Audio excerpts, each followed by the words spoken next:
आर्यन और विवेक बहुत अच्छे दोस्त थे। दोनों एक ही स्कूल में पढ़ते थे और हर समय साथ रहते थे। वे एक दूसरे के बिना कुछ भी करने की नहीं सोच सकते थे। उनकी दोस्ती इतनी गहरी थी कि वे अपने सारे राज भी एक दूसरे से साझा करते थे। लेकिन एक दिन कुछ ऐसा हुआ जिससे आर्यन की जिंदगी बदल गई। एक दिन स्कूल के बाद आर्यन और विवेक साथ में पार्क में खेलने गए। वे हमेशा की तरह दौड़ भाग कर रहे थे और हंसी मजाक कर रहे थे। लेकिन जब खेल खत्म हुआ और आर्यन ने पीछे मुड़कर देखा, तो विवेक वहां नहीं था। आर्यन को लगा कि शायद वह पानी पीने चला गया होगा, लेकिन जब उसने चारों तरफ देखा, तो विवेक कहीं नहीं था। आर्यन घबरा गया। उसने पार्क में मौजूद सभी दोस्तों से पूछा, लेकिन किसी को भी नहीं पता था कि विवेक कहाँ गया। धीरे धीरे शाम होने लगी और आर्यन परेशान होकर विवेक के घर गया।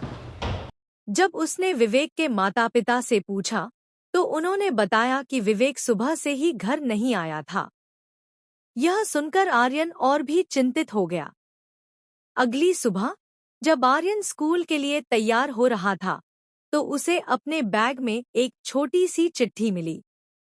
यह बहुत अजीब था क्योंकि उसने खुद वह चिट्ठी नहीं रखी थी। उसने जल्दी से चिट्ठी खोली और पढ़ने लगा। अगर तुम अपने दोस्त को वापस चाहते हो, तो तुम्हें पहेली हल करनी होगी। पहला सुराग वहाँ है जहाँ हम अक्सर गर्मियों में छुपा छुपी खेलते थे।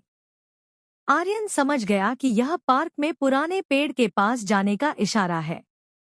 वह तुरंत वहां पहुंचा और पेड़ के तने में एक और चिट्ठी फंसी हुई पाई।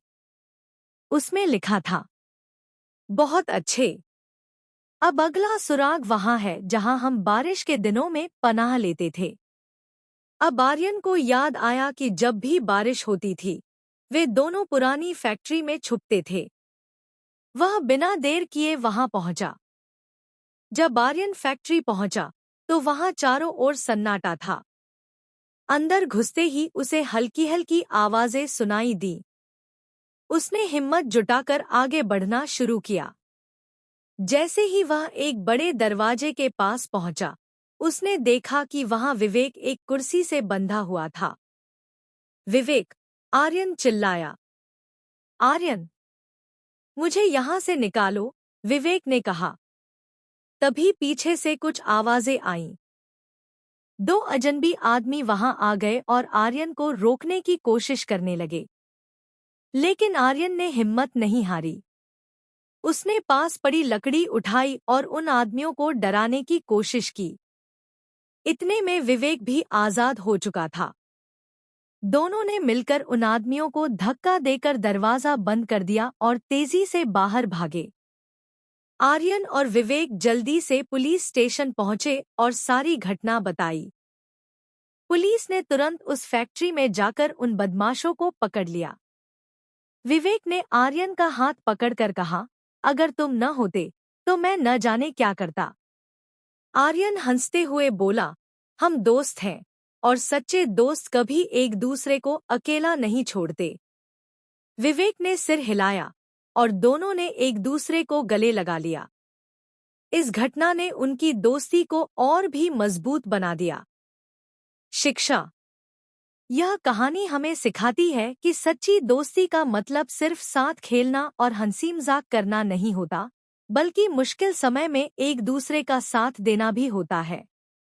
सच्चे दोस्त हमेशा एक दूसरे की मदद के लिए तैयार रहते हैं, चाहे हालात कितने भी कठिन क्यों न हो। अगर आपको हमारी वीडियोस अच्छी लगती हो तो प्लीज़ हमारे चैनल को सब्सक्राइब करें। नीचे दिए गए बेल आइकन को भी प्रेस करें, ताकि हमारे वीडियो सबसे पहले देख पाओ। धन्यवाद।